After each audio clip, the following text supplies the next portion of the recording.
সাংবাদিকবৃন্দ এবং অন্যান্য উপস্থিতিবৃন্দ, আসসালামু আলাইকুম।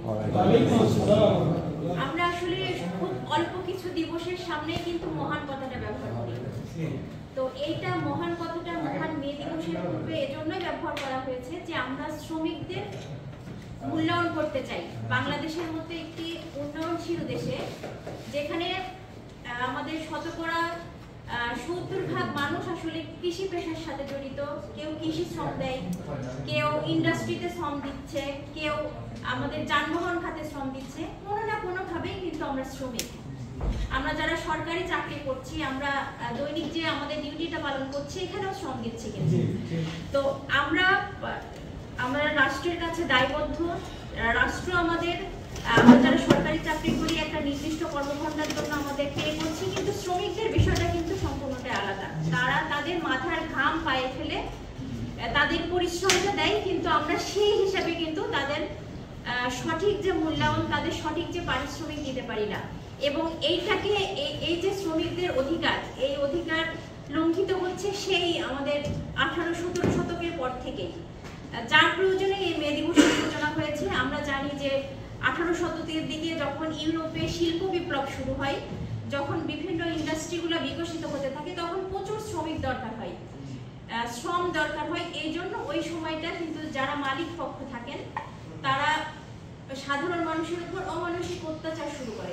তাদের শুধু প্রোডাক্ট লাগবে, নির্দিষ্ট কম সময়ের মধ্যে অনেক অনেক বেশি প্রোডাক্ট তৈরি করতে হবে। তারা সারা বিশ্বব্যাপী এটা তাদের এই পণ্যগুলা দিয়ে তারা অধিক মুনাফা লাভ করবে।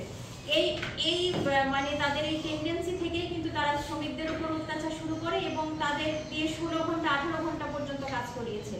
এরই প্রেক্ষিতে আমরা জানি যে আমেরিকার শিকাগো শহরের হে মার্কেটে 1886 সালের 1 মেতে প্রথম আন্দোলনে নামে শ্রমিকরা।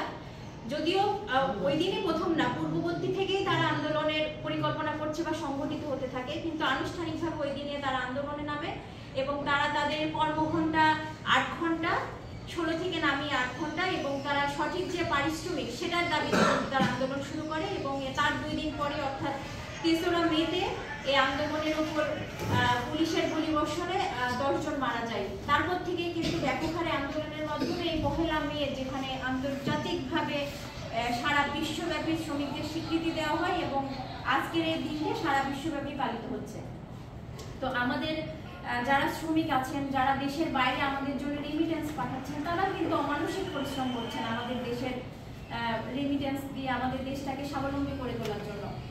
আমাদের দেশে যারা শ্রমিক আছেন তারা আপনাদের বাঘা উপজেলায় যারা আছেন তারা অনেক তাদের দাবিটাও তুলে ধরলেন। আপনাদের সঙ্গে এই প্রথম বোধহয় আমার 6 মাসে আনুষ্ঠানিকভাবে বসার সুযোগ হলো।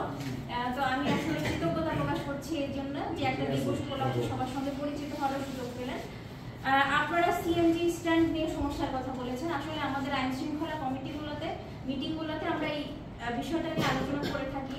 সিএনজি স্ট্যান্ড খুবই জরুরি আমাদের জন্য, কিন্তু জায়গাটা কোথায়, এটা যদি আপনার বিকল্প কোনো জায়গা আমাকে দেখাতে পারেন যে স্যার এই জায়গাটা আমরা করতে পারি, আমরা আলোচনার মাধ্যমে একটা অগ্রগতি আনতে পারি। তবে যারা সিএনজির সংগঠনের নেতৃত্বে যারা আছেন, সভাপতি, সেক্রেটারি, যে কয়টি পক্ষ এখানে থাকেন, আমি তাদেরকে অনুরোধ করব, আমি মাঝে মাঝে এদিক দিয়ে যাওয়ার সময় দেখি 4টা-5টা সিএনজি আমচত্বরে একসঙ্গে আছে।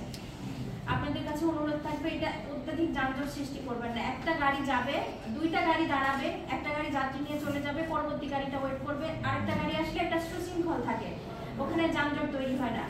যেটা বানেশ্বরের দিকে যায়, এই 2টা আমি মোটামুটি একটু দেখেছি কয়েকদিন অবজার্ভ করে যে এরা মোটামুটি 2টাই রাখে, বাট যেটা লালপুরে এবং ঈশ্বরদীর দিকে যায় এখানে 4-5টা সিএনজি রাখা থাকে।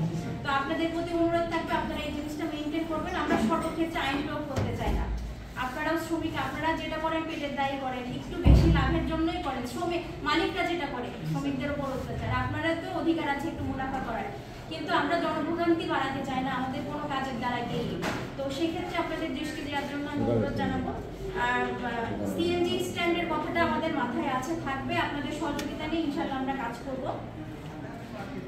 এখানে গাড়ির মামলার প্রসঙ্গ এসেছে। আসলে আইন প্রয়োগে আমাদের সকলেরই, আইন যেমন আপনাদের জন্য সমান, আমাদের জন্য সমান, আইনের প্রতি আমাদের শ্রদ্ধা রেখেই কাজ করতে হবে। গাড়ির ফিটনেস নেওয়াটা খুব কঠিন কাজ এখন, মানে আমরা গাড়ির ফিটনেস নিতে পারছি না বা লাইসেন্সগুলো নিতে পারছি না কেন, কিন্তু কোনো জটিলতা আছে?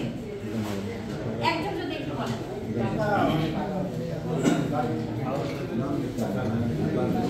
মানে সরকারি ফির বাইরেও কি টাকা লাগে? সরকারি ফিটাই অনেক বেশি।